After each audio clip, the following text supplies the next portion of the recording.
Chicanos, how's it going, everybody? Me, nothing much, same old, but I just want to talk about random thoughts, just saying what's up. But one thing I was thinking about is, we need, one of the things is just how people want to come at the system, America. I don't promote, like, oh, we need a better America, everybody needs to get along and be along. My thing is separation from this society, separation from this country, from this way of life of United States and all this. So like one thing is like, you know, what would be separation? Like since an example is you know, the Chicano movement. They were saying, we're people of this land. We want Aslan back. We have rights to what is ours. This is now a so-called free country, free identity, free way of life. You now re-understand who we are. That's why what made us dangerous as a people, as a movement, even for the Black Panthers. And then even though, yes, black people have their own continent, and some people did go back home, and some people were asked and spoken for everybody when they said they didn't want to go home. So a lot of people didn't get to go back to Africa. And how can millions of people just be sent back so quick? It's just understanding that, yeah, I wouldn't care if they got a piece of the continent for those who want to remain here and those who do get to go back to their home base continent. But, as in our people, for those of us who want, like, and build, like a great example is the Nation of Islam. They, since the 50s and 60s, since they built up, they said it, they were the first ones, and then everyone followed.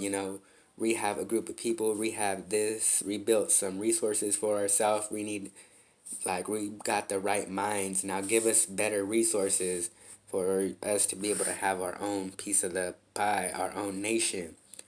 But, obviously that never happened. But that's what I like to hopefully see in the future for our people.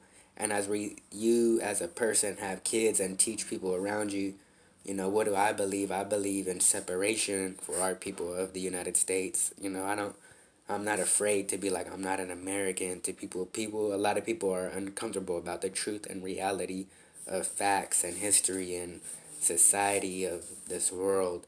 It makes some people uncomfortable. Some people just, want to go to work and go to the mall and, have fun all the time. Yeah, I train in martial arts, but, I still don't forget what is reality and, what is purpose over passion. Culture is power and history is knowledge is what I have to understand.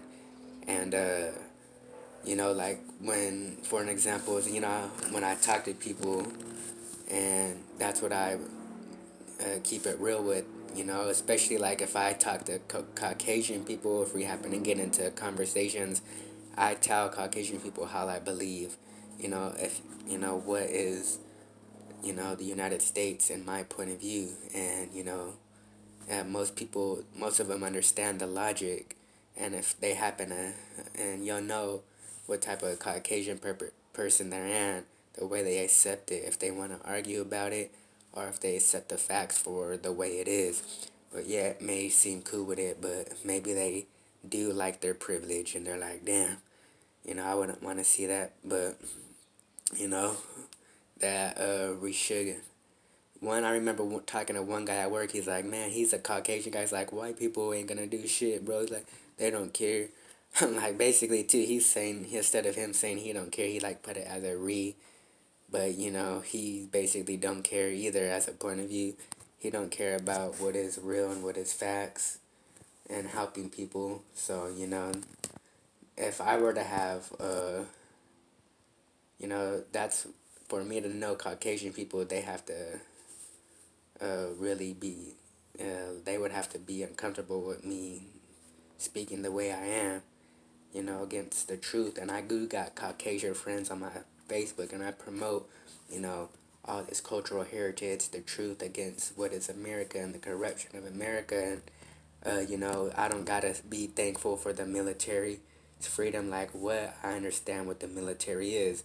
You know, a lot of us want to go to the military from the hood as black or Chicano men is because we want to get out of the hood. We don't want to be working at McDonald's and living at our mom's house and get trapped in jail and prison.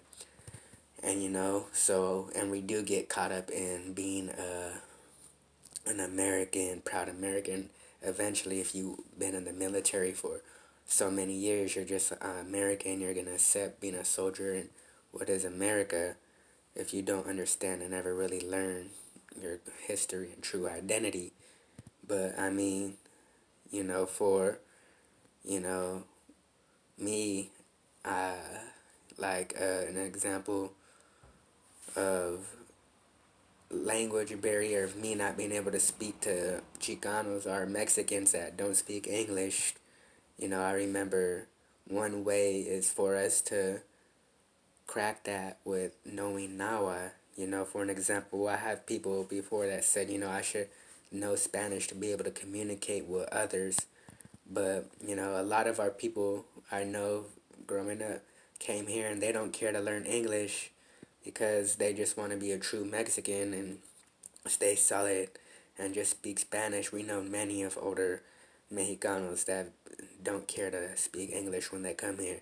You know, but they, you know, me knowing, I'm not even around a lot of people who speak Spanish, to tell you the truth. I'm not around anybody that speaks Spanish. And throughout, especially recently, throughout my life, the way I live, just being a father, going to work and going to the dojos and gyms and going to just certain places now. I'm not young, living randomly and being out, you know. I'm just certain scheduled way of life, almost, in a way.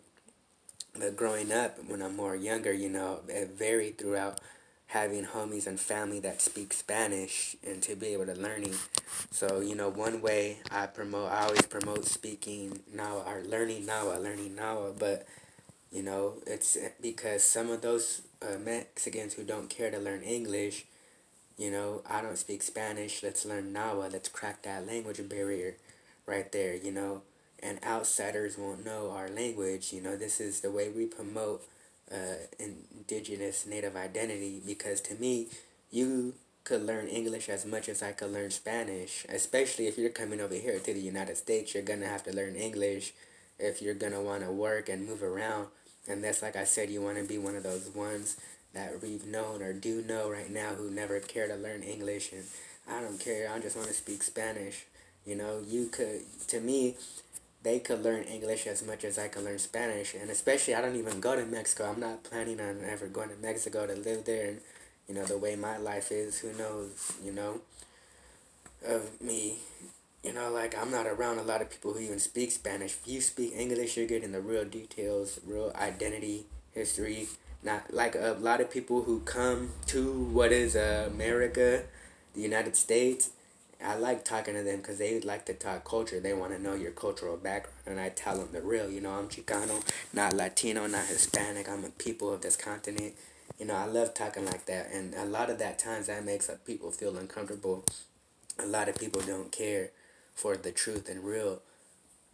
You know, and if I were to have Caucasian associates and acquaintances, they gotta be real. You know, they'll feel they gotta to them. You know, this is America. They're American, and this is their country. But you gotta understand my point of view. If you want to talk to me, even the most, but like, you know, learn Nawa Mexicans who just speak Spanish and I just speak English. That's a way to crack that language barrier, you know. And you know, for me, you know, I just try to, you know, I just stay true, stay me, stay solid, stay promoting Chicano, not Latino, not Hispanic. You know, I don't never back down. I never want to get tired of promoting what is real. You know, I like to keep, and if it makes people feel uncomfortable, who mostly may be Caucasian and some of our people who don't care to know the truth, and you know, so that a lot of black people are down. Like when I talk to black people, they understand big time because, you know, they understand they're more of a people. They see each other as what they've been through, you know, and for our people, it varies here and there. Also, Caucasians, some, you know, they understand But they're like, well, some people you could tell they're shocked and shit. Like, oh, whoa, like, but that's what it is. So I mean, yeah, Chicanos just stay solid. You know what I want to talk about? El Chicano, the movie El Chicano. You guys seen that trailer? Yeah, I mean, to me, I was thinking, now, like, if the way if it gets promoted and a lot of people see it, what are they gonna think of a Chicano? They're gonna think that I'm a vigilante. Oh, hey, look, it's Chicano, El Chicano, a vigilante in a way. That's the way I see it getting promoted. But a Chicano's what? An educated person, an activist, a philosopher, a person true to their identity and knowing what they are and where they come from. Not some vigilante biker jeepers creepers looking fool. That's not what a Chicano is. Like me, I wear Chicano shirts that say Chicano. So what is that? People gonna I could see it in time. Like if you wore that, fool's like, oh, how Chicano right there, the vigilante or the biker. Like that's not what a Chicano is. I mean, like so for me, it's just pretty interesting. Yeah, I understand it's a Chicano movie, Mexicans. Oh, that's cool. I understand in the movie sense and wanting to be entertained. But as in that title, oh, El Chicano, what does that mean for what is Chicano truly? If you wanted to put out El Chicano, it should have been on, who are the real Chicanos and what they stood for, not some biker vigilante. So only because don't be surprised if you see people thinking a Chicano is that biker now, a vigilante, in a way. So I mean, other than that, Chicanos stay smart, stay smooth, peace.